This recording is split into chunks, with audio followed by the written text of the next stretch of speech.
All right, guys, this is Swamp Living the French Diet. I got a lot of questions after last week's video where I talked about two ends of the macronutrient spectrum and the advantages and the sort of magic of eating a very low-fat diet, and also the magic of eating a very low-carb ketogenic diet, a very high-fat diet. I got a lot of questions about the middle ground, about the swamp. I've talked on my blog a lot about the traditional French diet, which is, of course, very high in butter, and they're eating cheese and bread, cheese and baguettes, butter and baguettes. And why does that diet work? In a subtitle of this video, we're going to talk about how PPAR alpha controls fat composition. And what I mean by that is how PPAR alpha controls your body fat composition. So this is pretty cool. This is actually a theory I've sort of been working on for a while. It's theoretical, but I think you'll see there's a lot of basis to what we're going to say here. And so just to recap, in the last video, I introduced this slide that I stole from Denise Minger's In Defense of Low Fat. And she told me she liked the video, so I don't think she's too mad that I stole it. Here's the magic on the low-fat end of the swamp. Here's the magic on the high-fat end of the swamp. If you want to check out that video from last week, it's called Keto versus the Potato Hack on Fire in a Bottle YouTube. In this video, we're going to talk about how it is that the French can live in the middle, in the macronutrient swampland.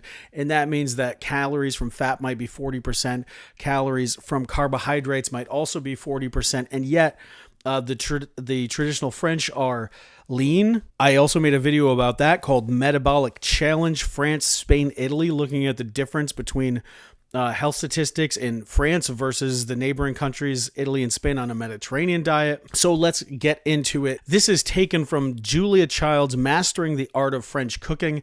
This is the first recipe in the chapter about how to cook chicken. You can see this is roast chicken. I picked this recipe because I'm going to argue that if you are going to eat in the swamp, you have to consume highly saturated fats. Examples of cultures where they ate carbohydrates with fat and remain lean are a lot of the European countries like France and Switzerland, eating a lot of dairy products, which are very saturated with baguettes.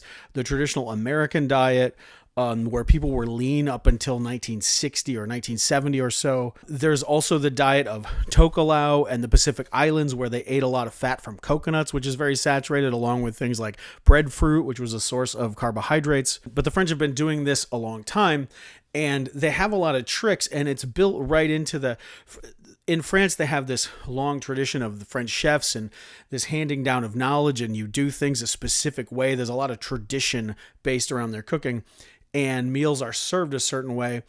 And so this book, this chapter, or this recipe really dials in on a lot of that. Chicken fat is highly unsaturated. So it would seem that if you are living in the swamp, you don't really want to be eating a lot of chicken, because chicken is mainly monounsaturated fat and it has a lot of polyunsaturated fat. The fat in a chicken is only around 30% saturated.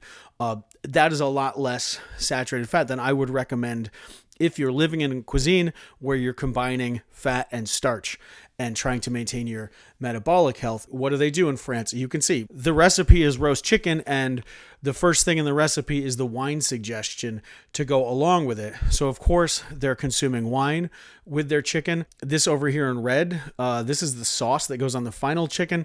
You can see they're using chicken stock or chicken broth. So in addition to consuming muscle meats, the French are consuming gelatin-rich broths with most of their meals in the form of these sauces. And so those are kind of previews, because I probably will have upcoming videos about wine and also about consuming broth and gelatin. But for the purpose of this video, I want to focus on what is going on with fat composition. The recipe starts with a 3-pound ready-to-cook roasting or frying chicken.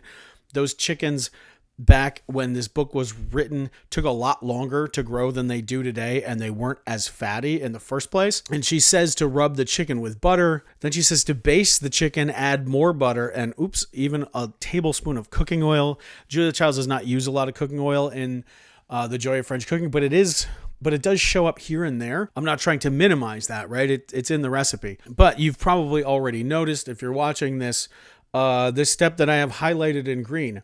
So we're roasting a chicken. We're basting it in this in butter and oil. But then when we get to this step, we're going to remove all but 2 tablespoons of fat from the pan in which we cook the chicken. And we never come back to that. That presumably gets discarded.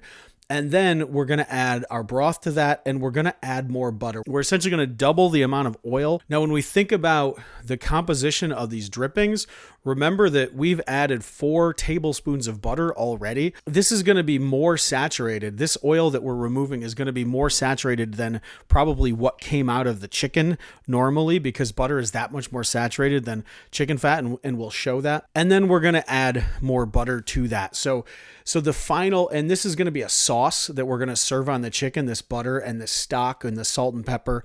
And so the chicken is going to be served with this very buttery sauce of very saturated fat. And of course, a lot of the fat that started on that chicken is going to be rendered out of the bird. Furthermore, you can see her vegetable suggestion is one of the potato casseroles on page 523.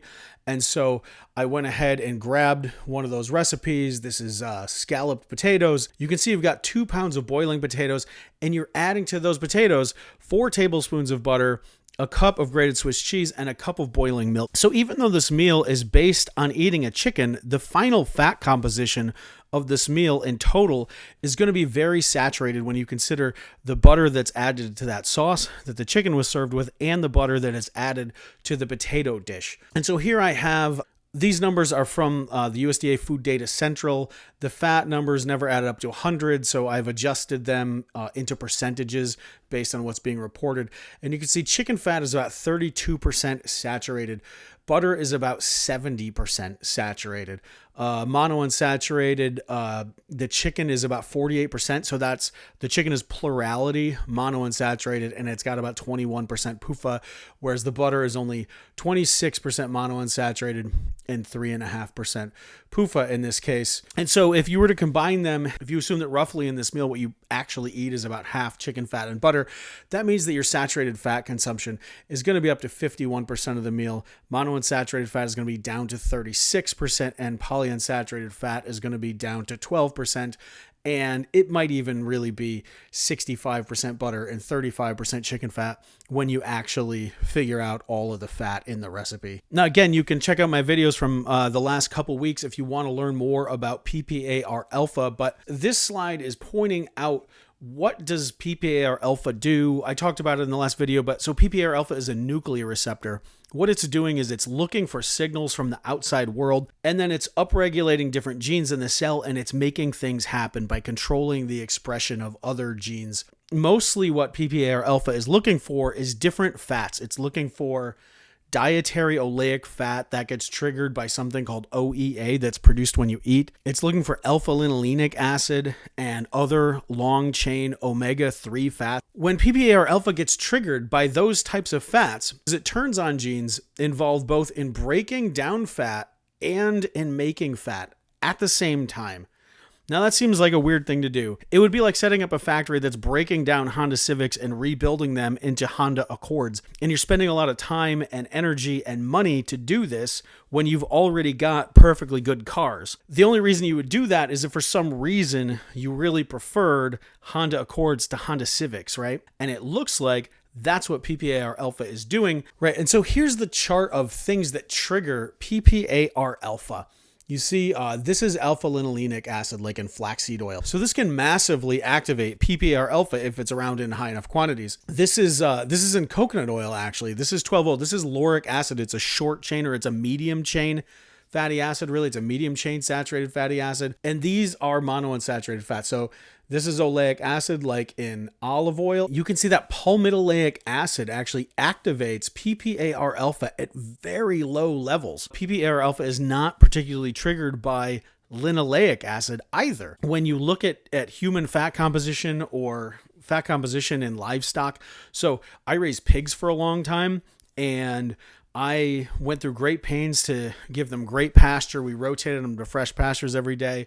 We were feeding them a diet of mostly barley, which is low in linoleic acid. So I was trying to create a pork fat that was balanced in linoleic acid and alpha-linolenic acid, which comes from the pasture.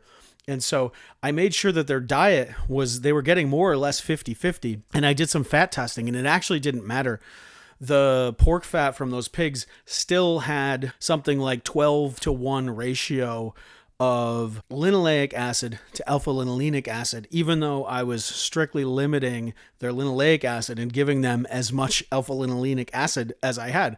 Because look what happens. The alpha-linolenic acid triggers PPAR alpha and the linoleic acid doesn't. This is the one that sticks around. This is the one that accumulates. There's a study somewhere, sorry I didn't clip it for this video, where people fed pigs sunflower seeds. They had extra sunflower seeds. And they just wanted to see what happened. So they fed pigs like 40% of their diet was these sunflower seeds. And the fat in those pigs went all the way up to 50% linoleic acid. That was in pig fat. That was 50% linoleic acid. And so you can absolutely accumulate linoleic acid to a much greater degree than you can alpha-linolenic acid. This is just another view at how all of this works. And so you can see these fats here that I say that I'm saying break it down at the right concentration, they're all activating PPAR alpha. And since the primary end product of de novo lipogenesis is palmitic acid, when that palmitic acid level starts to build, that then inhibits PPAR alpha and it shuts down this whole process of converting unsaturated fats into saturated fats. So PPAR alpha controls fat composition, and the way that it does that is that unsaturated fats and medium chain saturated fats trigger it to break down fats and rebuild them, which it rebuilds them into mostly palmitic acid, some stearic acid, and oleic acid. And the target, we can see by looking at traditional cultures, is probably something around 40% saturated, 50% monounsaturated, and 10% polyunsaturated. Okay, so that was my little nerd out about PPAR alpha and how what it's doing is it's recognizing unsaturated fats, and that is the trigger to break them down, rebuild them into saturated fats. Let's bring that back to that French meal. What you saw in that recipe was that the saturated fats, remember the keeper fats that don't activate PPAR alpha, went from 32% of the fat in the chicken to more than half, probably more like 2/3 of the fat in the final meal. And so the chef in France is removing the less saturated fats, the ones that are more likely to trigger PPAR alpha, and they're replacing it with more saturated fats at the table so that your body doesn't have to do it. And why does that happen?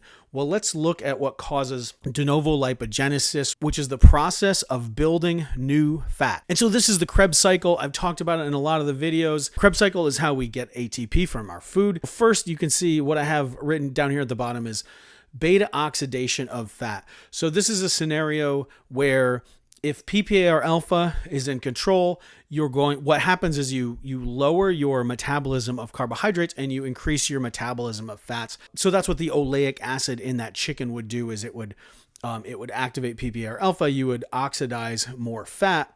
And so you would have a lot of acetyl-CoA because beta oxidation of fat produces acetyl-CoA directly. Now, I talked a lot about this in the last video, keto versus the potato hack, but beta oxidation of fat increases the concentration of acetyl-CoA in the cell, and it increases the amount of NADH.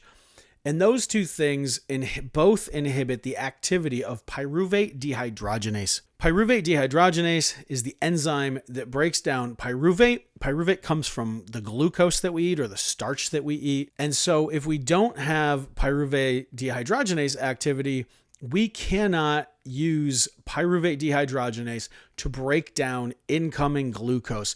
And there's a lot of benefits to pyruvate dehydrogenase. I've talked about it in a ton of my videos, including the redox case for carbs in 10 minutes. So check that out. As I said in the last video, the fact that pyruvate dehydrogenase is inhibited might be fine if you're living in a ketogenic diet context. However, if you're consuming a fat that's high in oleic acid, which is activating PPAR alpha and pushing up acetyl-CoA, what happens is the glucose still comes in from your food. It still gets converted to pyruvate, but now the pyruvate is going to go through this alternate pathway called pyruvate carboxylase. And this is important because, again, if you watch the last video, you will have seen that oxaloacetate is absolutely crucial for doing de novo lipogenesis. if all that you have is acetyl-CoA coming in from fat, what happens is this is a whole cycle and it goes around, and citrate becomes oxaloacetate. And in a ketogenic context, this oxaloacetate becomes limiting because this is what your body steals away to make blood glucose. It does gluconeogenesis. In ketogenesis, what happens is you run out of this oxaloacetate and you start just dumping these acetyl-CoA groups as ketones.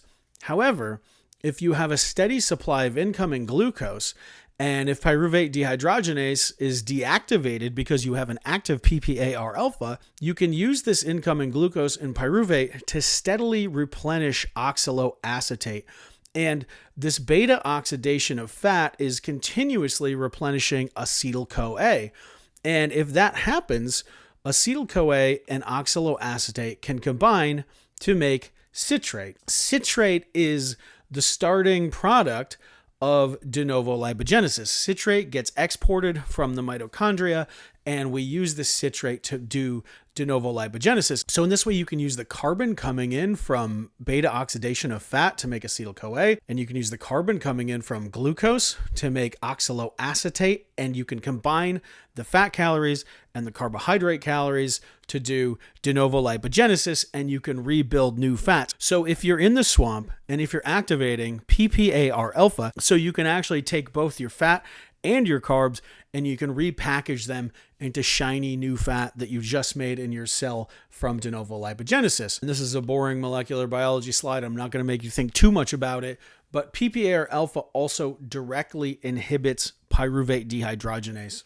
Okay, so let's recap. What the French are doing is they're minimizing activation of PPAR alpha by changing the types of fats that they're eating to more saturated ones. Saturated fats don't activate PPAR alpha, and in high quantities, they inhibit PPAR alpha. And therefore, this whole cycle of breaking down fats into acetyl-CoA at accelerated levels and then rebuilding them through the process of de novo lipogenesis is inhibited. When you're not doing that cycle, that means that you're not rebuilding all of your dietary fat and your dietary carbohydrate back into fat via de novo lipogenesis. The French are also consuming wine with their meal. That's also supposed to say glass of sin salt with the L and the T swapped. It's a type of fancy red wine grape that's grown in France. Anyway, this is another study, and I'm just gonna point this out real quick because we're gonna have another video about it. But interestingly, PPAR alpha is actually directly inhibited by ethanol. When you consume ethanol, it's broken down in the liver into acetaldehyde, and the acetaldehyde directly inhibits PPAR alpha. And so you can see what they're looking at is fatty acid binding protein is a target gene of PPAR alpha. What they're doing is they're trying to produce fatty liver disease in these mice. And a good way to produce fatty liver is to feed mice a lot of PUFA, a lot of polyunsaturated fat and ethanol at the same time. And so they're feeding them either corn oil plus ethanol or fish oil plus ethanol. And in the specific case of fatty liver in a mouse, there are reasons to upregulate PPAR alpha, but what happens is the ethanol prevents the activation of PPAR alpha. You know, in the French case, since they're not consuming a lot of corn oil or a lot of fish oil, they don't have to worry so much about the fatty liver from the ethanol. It's preventing this whole cycle of breaking down fats and doing de novo lipogenesis. And so this sounds pretty simple. The keys to actually living in the macronutrient swamp is almost just simply to keep your fat saturated. Don't do anything that is going to activate PPAR alpha. You know, and I say avoid unwanted fat. Well, what does that mean? I mean, avoid those fats that are unwanted by PPAR alpha, that PPAR alpha is not trying to break down, right? It wants to get rid of the alpha-linolenic acid. It wants to get rid of the oleic acid. So you want to reduce those things. Then perhaps consider having wine with your meals. If you're not an alcohol drinker, I'm not saying you should add wine just for this reason. But if you're already someone who consumes some wine with meals, this is an argument to keep doing that if that's something that you find enjoyable. Lastly, I say I have broth-based sauces. This is a thing that the French do. We're going to have a whole video about this topic, about gelatin and how that helps with insulin sensitivity. and how that prevents the insulin insensitivity caused by PPAR alpha activation. I know I teased at the end of the last video that I was going to dig into longer term changes in fat composition due to ketogenic diet versus high starch diet. We're still going to do that. I didn't have time to get to it this week. That one is going to take a lot of research. It is going to happen. In the meantime, I think next week, I really want to talk about gelatin and broth, branched chain amino acids, and the effects of different amino acids on insulin sensitivity. And I'm very excited about that video because I'm going to kind of tease this new diet concept that I have that is really bringing together a lot of ideas, a lot of these about these other videos that I'm going to kind of float to you guys next week. So look forward to that.